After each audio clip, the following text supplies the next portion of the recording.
Assalamualaikum warahmatullahi wabarakatuh. Saya Dayan Suryati binti Hamizi, pelajar part-time Touch International College. Hari ini saya akan buat pembentangan tentang subjek kesihatan dan persekitaran, iaitu bertentang akta-akta kesihatan dan persekitaran. Pengenalannya. Sistem perundangan yang mantap adalah antara prasyarat pembinaan sebuah negara dan sebuah peradaban. Perkara yang tak dapat kita nafikan adalah keperluan dalam pembentukan peradaban, iaitu kehidupan masyarakat yang teratur. Keteraturan sosial adalah prasyarat sebuah peradaban. Seterusnya, definisi akta. Akta adalah undang-undang yang digubal dan diluluskan oleh Parlimen. Untuk akta ataupun cadangan akta yang nak diwujudkan, kita panggil sebagai rang undang-undang. Segala surat keterangan disahkan oleh suatu badan rasmi atau badan pemerintah. Akta ini juga dikenali sebagai undang-undang yang telah dikuatkuasakan sebagai undang-undang utama atau prima oleh suatu parlimen kebangsaan atau sub-kebangsaan. Akta 615 iaitu saya memilih Akta Kesihatan Mental 2001. Terdapat 100 bahagian kandungan yang ada dalam Akta Kesihatan Mental ini. Oleh kerana terlalu banyak dia punya sub-option dia, jadi saya tak dapat nak terangkan secara keseluruhan. Jadi saya ambil sedikit sahaja daripada yang terdapat dalam Akta Kesihatan Mental 2001 itu. Antara akta yang ada bahagiannya dalam Akta Mental Kesihatan ni, satu, tata cara kemasukan pesakit ke hospital psikiatri. Dia akan bagi tahu dalam akta ini, dia menceritakan bagaimana cara kita nak mengendali seorang yang mengalami kesihatan mental. Seterusnya, kebimbangan orang ramai terhadap orang yang mengalami gangguan mental terdapat dalam Akta Kesihatan Mental ini.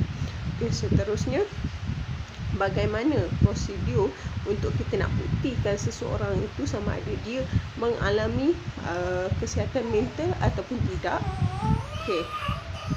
Dan juga prosedur untuk orang yang mengabaikan seseorang yang mengalami masalah mental. Yang terpenting sekali ialah perintah kemasukan pesakit mental ni ke hospital psikiatri sama ada melalui perintah mahkamah. Seterusnya, apa itu kesihatan mental? Kesihatan mental ni adalah situasi di mana seseorang individu menyedari potensinya boleh berdaya tindak terhadap stres kehidupan. Boleh bekerja dengan produktif dan boleh menyumbang kepada masyarakat. Kesihatan mental merujuk kepada cara kita berfikir, berasa, cara kita bertindak, dan juga cara kita bagaimana menghadapi masalah. Semua orang sebenarnya ada mental dia, tahap mental dia tersendiri, sama ada dia boleh mengawalnya ataupun tidak. Seterusnya, ciri-ciri seseorang yang mengalami sakit mental ni, dia akan ada tanda kemurungan.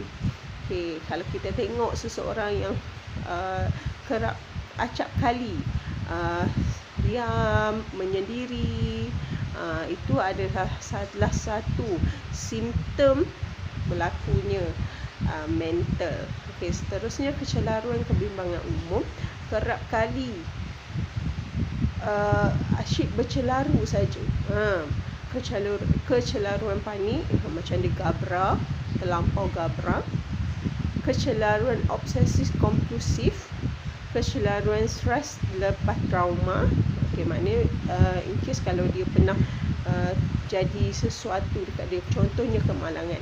Okey, kemalangan tu sangat ngeri sehingga dia tak boleh nak lupakan benda tu dan menyebabkan dia boleh tekanan mental.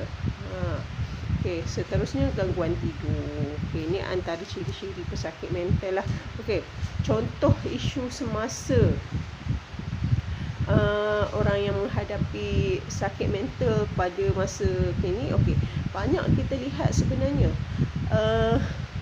Contohnya kes bunuh diri, kan? Kes bunuh diri, kes bunuh orang lain. Contohnya kes bogel depan khalayak ramai, kes cabul, tunjuk kemaluan. Ini adalah memang kita nampak kalau akal yang sihat, akal yang normal, dia takkan buat benda-benda yang sebegini rupa lah. Okay. Contohnya kes bunuh baru-baru ini dekat Johor Bahru, kan. Seorang lelaki yang berusia 24 tahun telah mengelar isterinya dan juga bayinya yang baru lahir yang berusia 2 bulan. Bila dikaji semula, bila kita selidik latar belakang lelaki ni, kita dapat simpulkan bahawa lelaki ini menghadapi tekanan mental, di mana dia akan mengadakan kenduri kahwin dalam masa yang terdekat, dengan kerja tak ada, dengan nak menampung anak bini. Bagi saya memang tekanan lah. Okay, seterusnya kes bogel. Kalau anda semua ingat dulu, bukan dululah, memang selalulah terjadi, lelaki kebanyakannya berbogel depan khalayak ramai.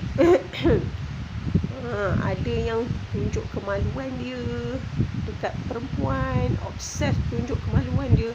Ini memang boleh dikatakan memang masalah mental lah pada mereka. Okay, kalau kita fikir balik dalam keadaan mereka sedar, saya confirm dia orang takkan buat benda-benda macam ni. Okay, seterusnya. Okay, kalau kita tengok banyak berita-berita kes mental di akhbar, bunuh diri, bunuh orang lain, macam-macam lagi lah. Semuanya disebabkan banyak faktor. Antara faktornya mungkin kesempitan hidup, tak cukup duit nak tampung keluarga diri sendiri, ada nak lansaikan hutang pula. Macam-macam kita dengar. Memang ada setengah juga yang terlampau tekanan dengan kesibukan hidup dia. Sibuk nak siapkan kerja, balik rumah, tengok rumah serepah pula, nak kena kemaskan, nak kena masak, nak kena layan anak, nak layan suami. Ini adalah salah satu faktor yang mungkin terjadinya kesihatan mental yang kritikal. Okay, seterusnya. Okay, marilah kita hapuskan stigma kesihatan mental. Okay, masalah mental ni sebenarnya bukan tanda kelemahan diri atau kelemahan iman.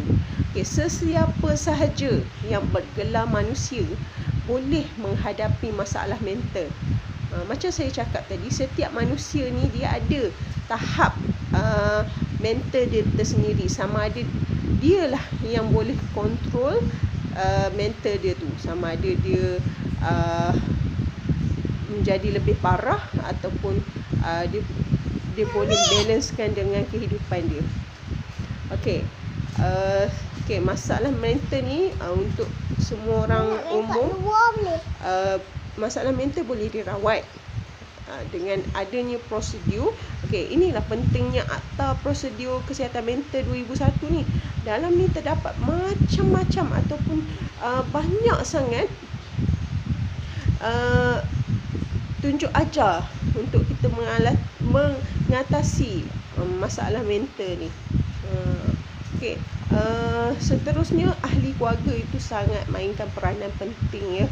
Okey, jadi ahli keluarga yang menjadi pendengar yang baik, selalu bertanya khabar, Okey, selalu tanya jika ada masalah ataupun perlu bantuan. Bantulah agar mereka tidak menjadi parah, agar mereka tidak terlibat dalam kritikal kesihatan mental ni.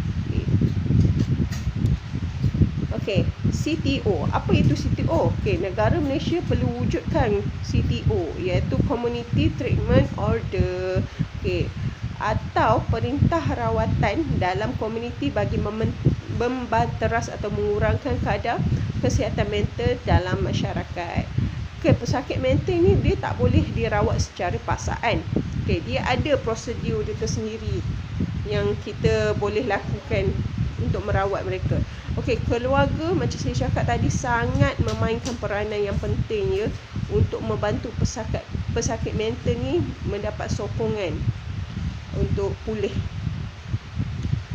Okey, satu lagi, untuk merawat pesakit mental ni kita kena tekad, kena orang kata tak boleh putus semangat, kena sentiasa keep in touch dengan doktor. Okey, lepas tu follow up dia punya appointment, memang kena semangat kuat. Okey, kita masuk tajuk seterusnya, iaitu persekitaran.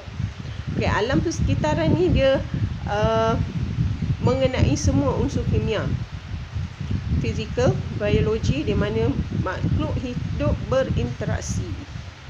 Okey, persekitaran bukan hanya persekitaran fizikal yang kita fikirkan ada je. Sebenarnya fikiran ni persekitaran ni dia merangkumi semua unsur-unsur tidak ketara juga, seperti tradisi. Okey, maaf. Okey, persekitaran adalah kawasan di sekeliling sesuatu tempat, kawasan atau sekitarnya. Okey, terdapat dua jenis persekitaran. Pertama, persekitaran semula jadi, iaitu jenis ini dia mengumpulkan semua yang berupa iklim, flora, fauna, geografi dan segala yang ada secara semula jadi. Okey, kedua, persekitaran budaya. Okey, ini adalah segala sesuatu buatan manusia dan aktiviti sosioekonomi mereka. Okey, seterusnya akta persekitaran. Okey, saya memilih akta kualiti alam sekeliling A1441. Okey, dalam akta ini dia disebut, okey, seksyen 3A 34A akta. Okey, dengan subsection berikutnya kurungan 2, mana-mana orang yang berhasrat untuk menjalankan apa-apa aktiviti yang ditetapkan hendaklah melantik orang yang layak untuk menjalankan penilaian kepada alam sekeliling dan juga mengemukakan laporan mengenainya kepada orang atasan ataupun pengarah bahagian kualiti alam. Okey. Okey, seterusnya seksyen 46B, iaitu akta seksyen mengenai pelucut hakkan kenderaan, kapal, buku dan lain-lain perlu disita. Mana-mana kenderaan, kapal, buku, rekod dan lain-lain yang mencemarkan alam sekeliling ini. Okey, seterusnya, okey, kesan terhadap kerosakan ataupun kemusnahan kualiti alam sekeliling. Okey, kita boleh nampak disebabkan kemusnahan kualiti alam sekeliling, contohnya pembalakan terbuka atau pembalakan haram, macam-macam lah, bakar sampah di kawasan terbuka secara berleluasa, membuang sampah ataupun sisa toksin kilang ke dalam sungai, macam-macam lagi lah yang kita boleh dengar. Ini menyebabkan musnahnya alam kita ini. Okey, kesannya, okey, memberi ancaman kepada sumber air daratan dan persekitarannya. Macam saya cakap tadilah, okey, yang buang sisa-sisa sampah, sisa-sisa toksin ke dalam sungai ni, dia mengancam sumber air. Okey, Okey, seterusnya mempengaruhi kesejahteraan kualiti hidup pengguna, iaitu kesihatan pengguna ni, kita sebagai pengguna ini tergugat. Okey, seterusnya kepupusan spesies haiwan, tumbuhan, pencemaran air, udara tanah, perpindahan populasi makhluk hidup, pemecahan dan pemusnahan habitat dan lain-lain. Okey, ini lebih kepada menebang pokok lah. Okey, kebanyakannya pembalakan haram ni berlaku dalam hutan. Okey, dalam hutan ni terdapatnya haiwan-haiwan, tumbuhan yang duduk di dalam hutan itu. Okey, jika dalam hutan itu kita tebangkan dia punya pokok, musnahkan tempat habitat dia, okey, nescaya haiwan-haiwan ini akan pindah dan cari tempat baru untuk diorang duduk lah. Contohnya diorang akan duduk berdekatan dengan kita. Okey. Okey, seterusnya pembalakan haram ni juga, ataupun tebang pokok ni, dia mengakibatkan banjir kilat berlaku. Okey, isu semasa kita dapat tahulah baru-baru ni dekat Kedah terjadinya banjir kilat. Bukannya dekat Kedah je sebenarnya, sebelum ni dekat KL kan. Boleh kita dapat lihat sebenarnya banjir kilat ni berlakunya disebabkan apa? Disebabkan oleh ketamakan dan kesombongan orang-orang yang duduk di muka bumi ini. Okey. Alright, kesimpulannya daripada keseluruhan yang saya bentangkan ini, tujuan utama undang-undang ni bukan untuk menghukum, walaupun biasanya orang yang melanggar undang-undang harus dihukum. Tetapi setiap undang-undang dan sistem perundangan secara universal mempunyai tujuan utama, iaitu menyediakan peraturan yang mesti dipatuhi oleh setiap ahli masyarakat dengan menetapkan standard serta batasan dalam setiap aktiviti. Okey. Tidak ada sesiapa atau mana-mana pihak yang boleh dibiarkan melampau atau melebih-lebih sehingga menindas anggota masyarakat yang lain. Okey, itu saja daripada saya. Okey. Maafkan saya jika banyak kekurangan yang ada sepanjang saya membuat pembentangan. Okey. Sekian. Terima kasih.